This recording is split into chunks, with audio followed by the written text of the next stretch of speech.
भाई बहन के प्यार का प्रतीक रक्षाबंधन का त्यौहार हमेशा की तरह ही इस बार भी पूरे देश में हर्ष और उल्लास के साथ मनाया जा रहा है। राखी के इस पर्व पर आइए जानते हैं इस पर्व से जुड़ी कुछ और बातें। रक्षाबंधन हर साल श्रावण मास की पूर्णिमा के दिन धूमधाम से मनाया जाता है, जो इस बार 22 अगस्त को मनाया जा रहा है। हर साल बहन अपने भाई की कलाई में विधि अनुसार राखी बांधती है और अपनी रक्षा का वचन मांगती है। रक्षा करने और करवाने के लिए बांधा जाने वाला पवित्र धागा रक्षाबंधन कहलाता है।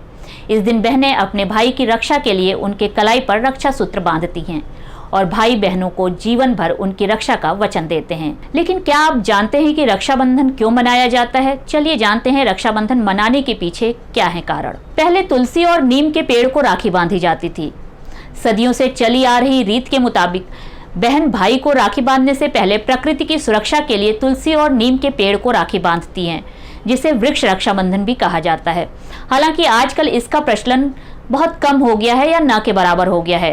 राखी सिर्फ बहन अपने भाई को ही नहीं बल्कि वो किसी खास दोस्त को भी राखी बांधती है जिसे वो अपना भाई जैसा समझती है। और तो और रक्षाबंधन के दिन पत्नी अपने पति को और शिष्य अपने गुरु को भी राखी बांधते हैं। भविष्य पुराण में ऐसा कहा गया है कि देवताओं और दैत्यों के बीच एक बार युद्ध छिड़ गया। बलि नाम के असुर ने भगवान इंद्र को हरा दिया और अमरावती पर अपना अधिकार जमा लिया। तब इंद्र की पत्नी सची मदद का आग्रह लेकर भगवान विष्णु के पास पहुंची।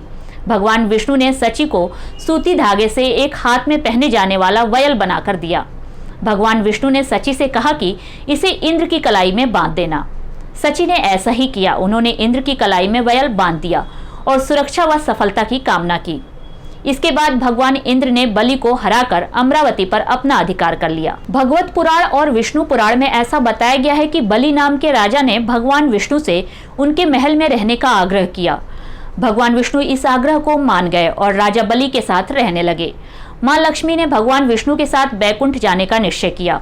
उन्होंने राजा बलि को रक्षा धागा बांधकर भाई बना लिया। राजा ने लक्ष्मी जी से कहा कि आप मनचाहा उपहार मांगे। इस पर मां लक्ष्मी ने राजा बलि से कहा कि वो भगवान विष्णु को अपने वचन से मुक्त कर दें और भगवान विष्णु को माता के साथ जाने दें।